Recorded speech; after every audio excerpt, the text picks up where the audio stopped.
जय श्री राम। अयोध्या कांड का 18वां सर्ग।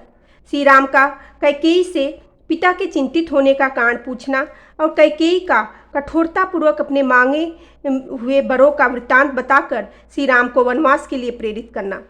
महल में जाकर श्री राम ने पिता को कैकेयी के साथ एक सुंदर आसन पर बैठे देखा। वे विषाद में डूबे हुए थे। उनका मुख सूख गया था और वे बड़े दयनीय दिखाई देते थे।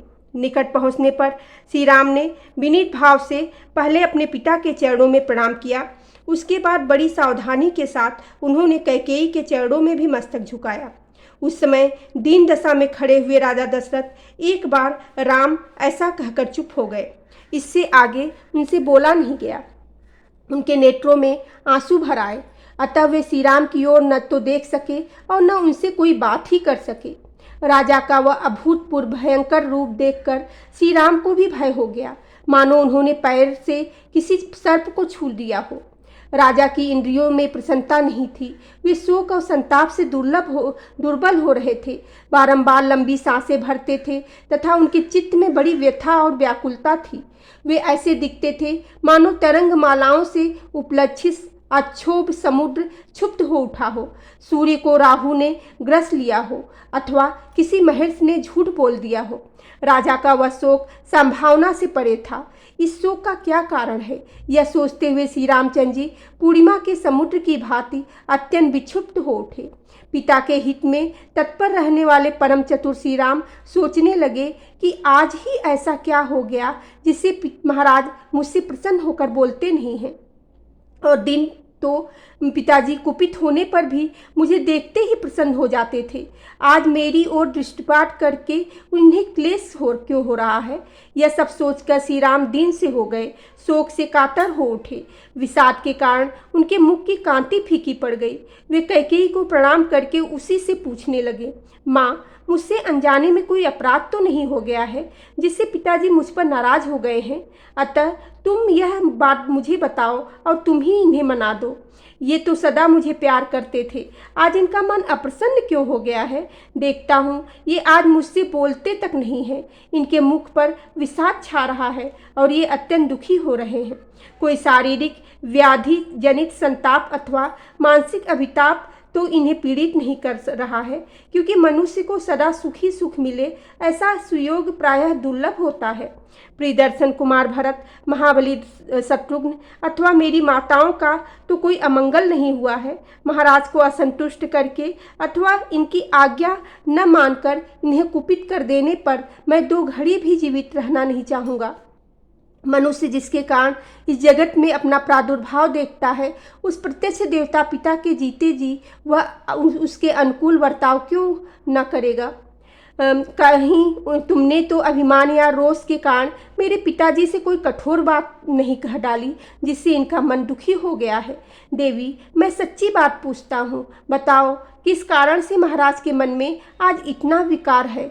इनकी ऐसी अवस्था तो पहले कभी नहीं देखी गई थी। महात्मा श्री राम के इस प्रकार पूछने पर अत्यंत निर्लज कैकेयी बड़ी ढिठाई के साथ अपने मतलब की बात इस प्रकार बोली, राम, महाराज कुपित नहीं है और न इन्हें कोई कष्ट ही हुआ है। इनके मन में कोई बात है जिसे तुम्हारे डर से ये कह नहीं पा रहे हैं। तुम इनके प्रिय हो, तुमसे कोई अप्रिय बात कहने के लिए इनकी जबान नहीं खुलती, किंतु इन्होंने जिस कार्य के लिए मेरे सामने प्रतिज्ञा की है उसका तुम्हें अवश्य पालन करना चाहिए। इन्होंने पहले तो मेरा सत्कार करते हुए मुझे मुँह मांगा वरदान दे दिया और अब ये दूसरे गंवार मनुष्यों की भांति उसके लिए पश्चाताप करते हैं। ये प्रजानाथ पहले मैं दूंगा ऐसी प्रतिज्ञा करके मुझे वर दे चुके हैं और अब उसके निवारण के लिए व्यर्थ प्रयत्न कर रहे हैं।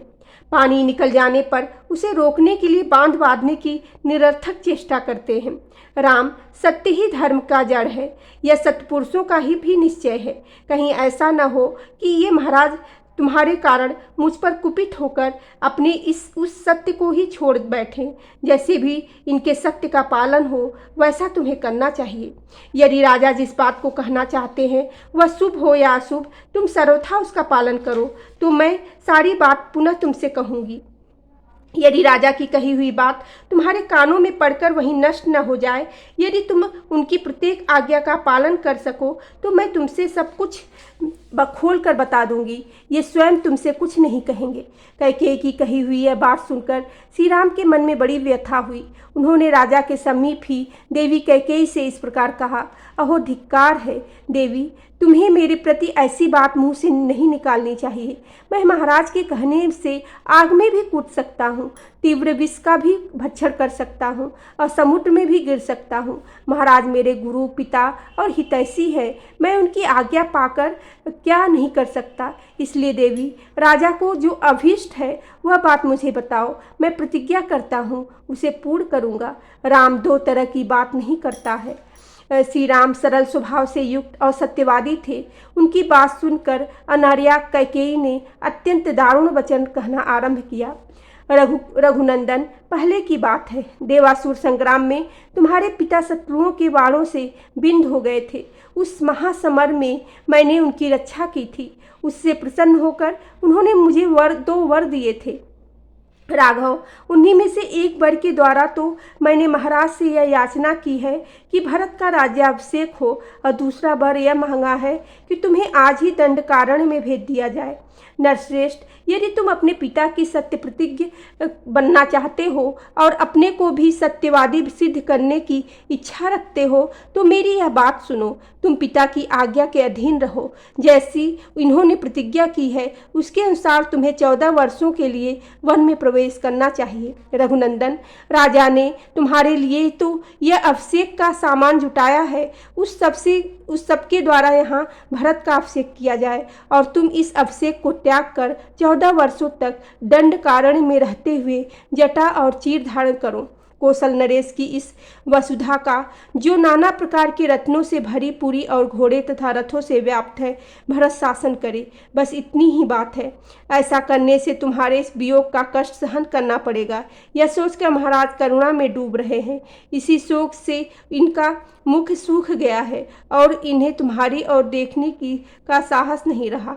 रघुनंदन, राम, तुम राजा की इस आज्ञा का पालन करो और इनके महान सत्य की रक्षा करके इस नरेश को संकट से उबार लो। कैकेयी के इस प्रकार कठोर वचन कहने पर भी श्री राम के हृदय में शोक नहीं हुआ, परंतु महानुभाव राजा दशरथ पुत्र के भावी वियोग जनित दुख से संतप्त एवं व्यथित हो उठे। बोलो सियावेरी रामचंद्र की जय, पेवने सुते हेनु माने की जय।